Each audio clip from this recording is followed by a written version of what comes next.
Hello my friends, welcome back to my revisitation of the Twilight 2000 game system. This is the Soviet Vehicle Guide. This is also our Fat House Cat Sprout, although I rarely call her by that name because I think it was kind of a silly name. She more or less dictates who gets to use the table when she wants it. She wants it. And I'm probably putting her down off of it 5 or 6 times now, and she just keeps right on coming back. Interesting to note that our esteemed older gentleman and fellow member of both the brigade and the video channel, which is Mr. Frank Frey, is one of the co-designer and developers of this particular module. There, Frank Frey. And that when I bought this thing new, it only cost me $7. $7 brand new. Pretty much it's the same. There's an American version of this and a NATO version of this, and this case it's the Soviet military as of circa World War III, pending July 1st, 2000, the Order of Battle provides infrastructure, more or less the overview of what ought to be there, how they're located, where they're located, what they consist of. The 1st Western Front located in Poland, 1st Soviet Guards Tank Army, which consists of 9th Guards, 11th Guards, 25th Tank Division, 1st Tank Division, and the 8th Soviet Guards Army, which is 39th Guards Motorized Rifle, 20th Guards Cavalry, 131st Motorized blah blah, and various locations. And in the Ukrainian front, Trans-Caucasus front, Far Eastern front. And then we break them down by the individual divisions. So we got division, basic little brief bio, what they're attached to, where they're located at, their manpower, and roughly how many tanks they have left. And if you look at the numbers, it's just amazing how much damage can be done in a short period of time, let alone a couple of years of combat, especially when you got nukes raining down behind the scenes, knocking out your strategic ability to replace heavy weapons and tanks and vehicles and things like that. You get a lot of information here. For the most part, it's just background information, stuff for you, the GM, or the player who's just interested in knowing what the Russians have available for them in general. We'll note about our sources for the Soviet Army Guide.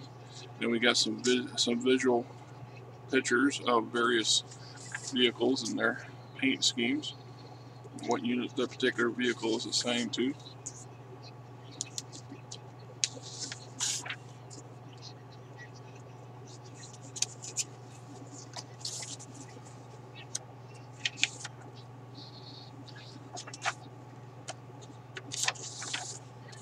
Then we get into some more information on units.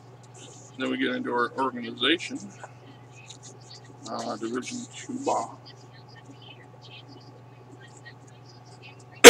Division Cuba is formed from several all Soviet units in Cuba.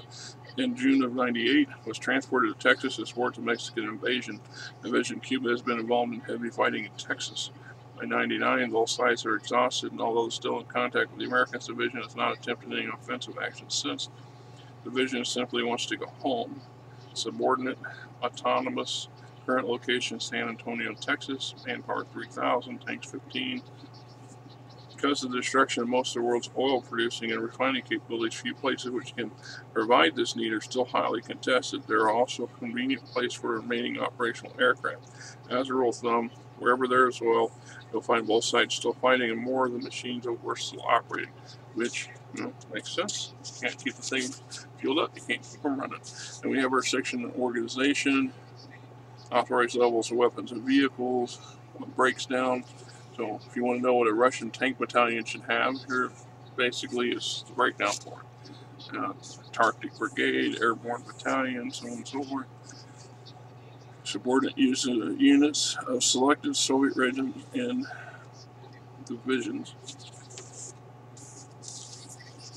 Then we have equipment descriptions, so pretty much all the primary equipment that the Russian military is utilizing,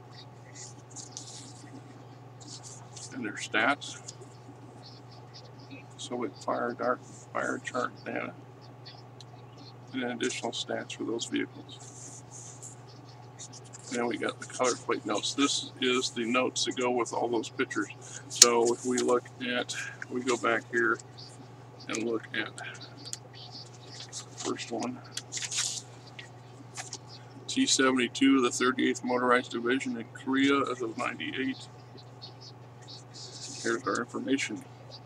The T-72, even though the T-72 series is over 20 years old when the war broke out, they're still matched for many of its opponents, particularly the Chinese and their minor participants in the war.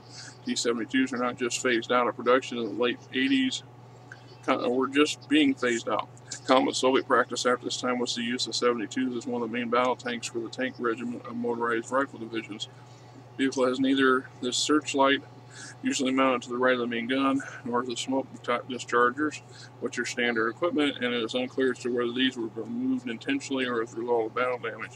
The overall appearance of the tank and the presence of an external fuel tank is a strong indicator that the vehicle is not taking extensive damage, that it was in good shape. The red star on the turret is non-standard marking that was applied by the crew. This is a common practice as the war progressed and is thought to have been an expression of national pride. Since the marking was unofficial, no stencil was issued. It tends to vary in size and quality depending on the care taken by the particular vehicle's crew. So there you go, basic background stats on those pictures that we saw. And that's short and sweet of it. Nice little addition to the game system for giving additional color and flavor to the, stuff. Yeah. Comments from you? All right.